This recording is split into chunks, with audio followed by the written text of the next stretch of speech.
Dobar dan, dobrodošli u prostore udruge Zanto i Pravda za sve.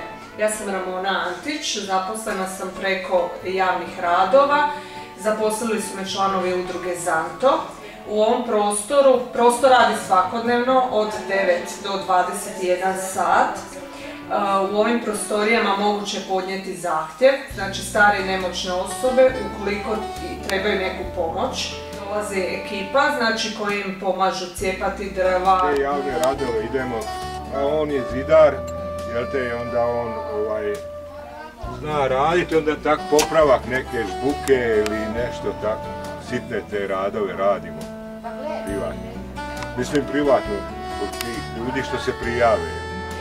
Počistiti kuću ili neke druge stvari. Imamo osobu koja masira, isto tako stare i nemoćne osobe.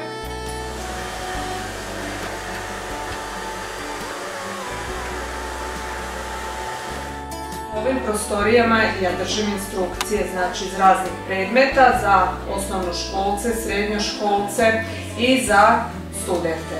Znači predmeti matematika, informatika, hrvatski jezik i drugo.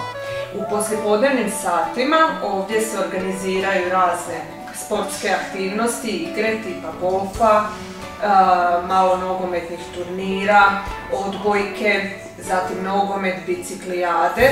To radi kolega koji dolazi u poslijepodnevnim.